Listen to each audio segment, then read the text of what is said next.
Gusto mong maging matibay? Hindi yan natutunan sa dami ng abs mo. Hindi yan nasusukat sa ingay ng bunganga mo. Ang tunay na tibay, nagsisimula sa isip, hindi sa katawan. Kung lalaki kang naghahanap ng disiplina, direksyon, at paninindigan sa magulong mundo, kapatid, nasa tamang channel ka. Ito ang Stoikong Pinoy. At ngayon, pag-uusapan natin ang stoic mindset ng tunay na lalaki. Chapter 1. Kontrol sa sarili.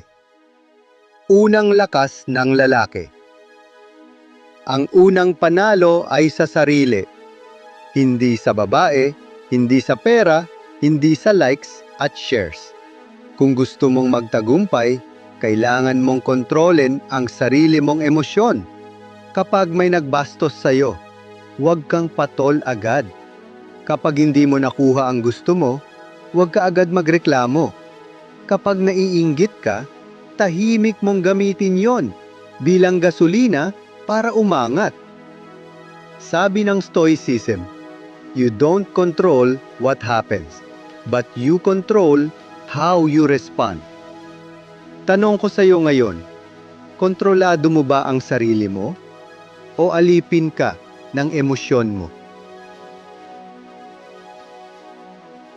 Chapter 2. Pagtitiis. Ang husay sa pagtatahimik. Ang tunay na lalaki, hindi takot sa hirap. Alam niyang ang bawat sakit ay ensayo para sa susunod na laban. Pinoy ka. Sanay ka sa init, traffic, at gutom. Pero ang tanong, kaya mo bang manahimik sa gitna ng gulo? Hindi lahat ng away kailangan sagutin. Hindi lahat ng problema kailangan paluin ng emosyon. Minsan ang pinakamalupit na diskarte ay manahimik habang kumikilos.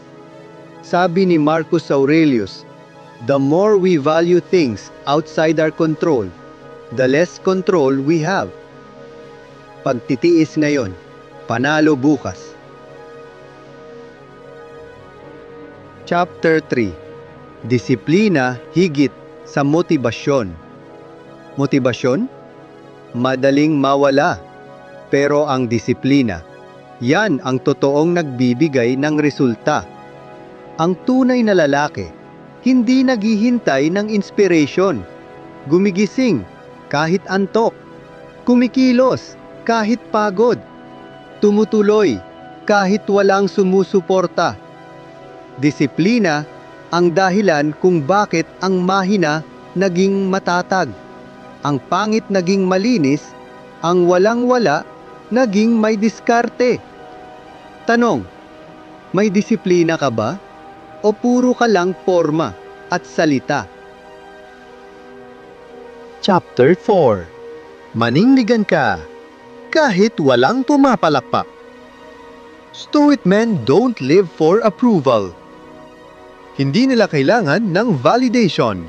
Alam nila ang tama at tumatayo sila rito kahit mag-isa.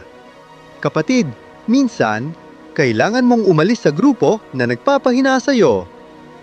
Minsan, kailangan mong manindigan kahit tawagin kang suplado, mayabang, o mahirap kasama. Ang tanong, mas mahalaga ba sa'yo ang respeto ng iba kaysa respeto mo sa sarili mo? Ataw Chapter 5. Ang Stoikong Pinoy. Ang Stoikong Pinoy. Tahimik, pero may paninindigan. Pagod, pero hindi sumusuko. Hindi perfect, pero palaging pinipiling lumakas sa tahimik. Hindi siya nagmamadali. Hindi siya nagyayabang. Pero araw-araw, lumalapit siya sa panalo. Kahit walang nakakakita. At ikaw, kapatid, pwede kang maging yan. Kung napagod ka na sa ingay ng mundo. Kung sawa ka na sa puro yabang, puro forma, pero walang laman. Panahon ng tumahimik. Panahon ng tumibay. Dito sa Stoikong Pinoy, hindi natin kailangan ng drama para umangat. Kailangan lang natin ng paninindigan. Kung gusto mo pa ng ganitong mindset, subscribe ka na. Dahil ang tunay na lakas, tahimik, pero matatag. I-comment mo ang pinakamatinding pagsubok mo sa buhay at paano mo ito nalampasan gamit ang tahimik na diskarte.